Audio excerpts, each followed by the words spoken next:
Apanya ini kan? Ini dulu nyatu ya. Ini. Terus di sini tadi ada yang Itu udah mulai ini, bergerak lagi. Tengok itu. ini retakan kecil guys. Iya. Jadi mungkin awalnya seperti ini rata-rata untuk di kampung ini nih. Kita nggak tahu di dalam itu seperti apa ya. Iya. Ini kita akan lihat rumahnya Bang Darwin. Darwin Harap. Bang, boleh cerita nggak sih rumah ini dari awal sampai saat ini?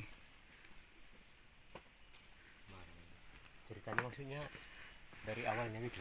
Dari awal ya, abang tinggal di sini dari kapan? Dari tahun 2005. 2000 tahun 2000. Pokoknya anak-anak kita lahirnya semua sini lah lahirnya kan. Jadi sekarang kayak gini lah kondisinya. Rumah ini tadi lebarnya 10 kali 12 ya. 10 kali 12. Ada 3 kamar terus. Kamar. Awalnya gimana bang? Waktu itu retakan pertama terus pertama kecil ya kan, retakannya itu apa, jalur retakannya itu apa, setelah 2 hari apanya itu tanahnya itu gini, apa namanya, timpang dia kan, jatuh satu kan, besoknya kemari lagi kita udah terbalik itu, yang apa itu, terbalik tanahnya itu, yang di atas itu jadi ke bawah kan. Jadi lama kelamaan kayak gini lah keadaannya, tak semua kan. Jadi apanya ini daripada sayang apanya, mumpung masih bisa dipergunakan, nanti mana tahu ada relokasi kan, minta tolong sama pemerintah kan, direlokasi. Bisa kita bikin dapur kan, apanya ini, papan-papannya ini kan masih bisa, alhamdulillah kan. jadi hari ini dari kemarin ya, 2 hari yang lalu ya, itu ngambil apa-apa yang bisa diselamatkan gitu ya. Kalau 2 hari yang lewat yang bisa kita ambil dari sini peralatan dapur kan, peralatan dapur, pokoknya peralatan rumah tangga lah. Yang pertama kejadiannya kita ngambil istilahnya bagian surat-surat kan. Jadi kalau sekarang inilah kegiatannya apa, ngambil kayu yang masih bisa dipergunakan.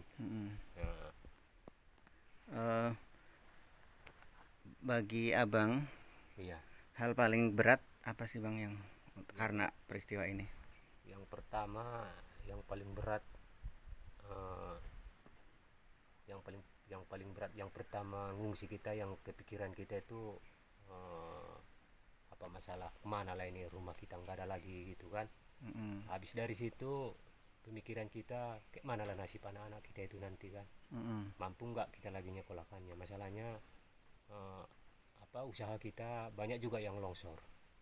Jadi kita mau kemana, mau cari duit di mana untuk nyekolahkan anak-anak kita kan.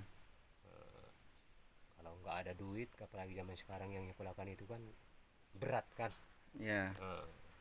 Itulah apanya keluhan kita kan.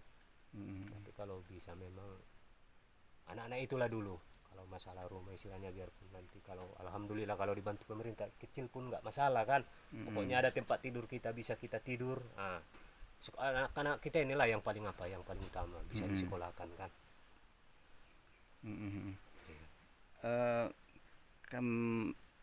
Apa dengan adanya bantuan, terus abang tadi bilang perasaannya seperti apa tuh? Oh iya, bantuan itu kalau 1-2 hari makan bantuan itu kita nangis. Yang di piring itu kayak yang kelebihan garam, padahal bukan garam dia mang kan. Tapi air mata kita itu. Selama ini kita nonton ada yang bencana, oh kasihan. Sekarang kita yang ditolong orang mang. Kita yang tolong orang mang, itu yang paling sakit mang. Paling terenyuh gitu ya. Iya, itu yang sering bilang kan. Yang paling sedih itulah mang. Ternyata kita menjadi orang yang terdampak juga gitu ya, mungkin ya. Sementara yang bisa dilakukan saat ini apa bang? Tadi minda-mindain, terus ikut tidur di pengungsian gitu ya. Tidurnya di pengungsian kan. Terus ngontrak juga ya. Rencana pada ngontrak ya. Rencana pada ngontrak ya. Itulah kami mohonkan sama pemerintah, tolonglah perhatikan kami kan mang kan. Tolonglah perhatikan kami.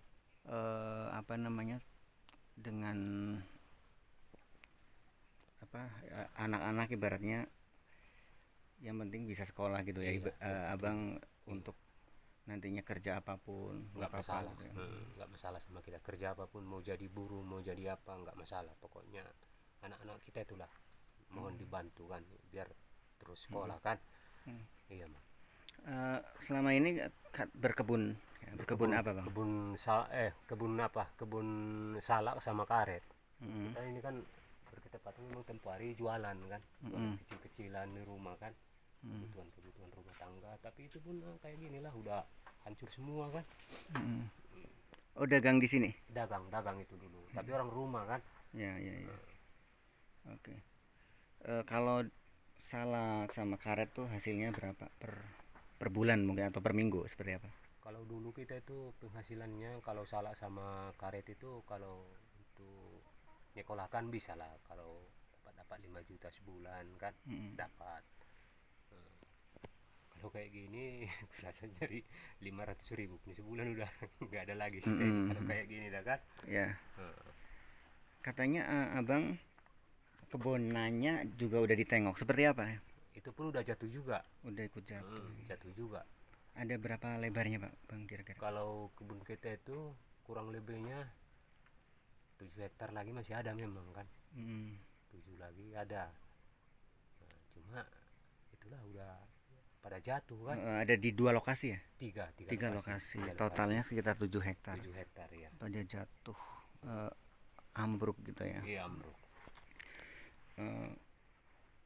Kalau luas kampung ini tadi saya wawancara di bawah tuh sekitar 157 kakak ya.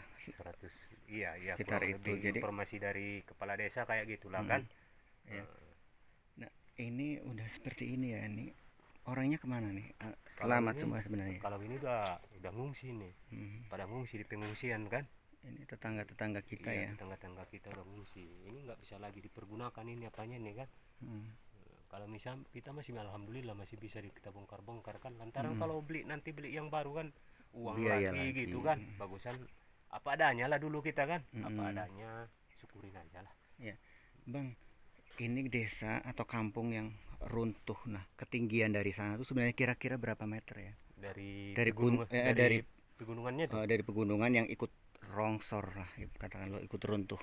Kalau apanya, kalau kedalaman yang di atas itu kan, yang dari atas ke bawah itu udah sempat itu ada yang 30 meter.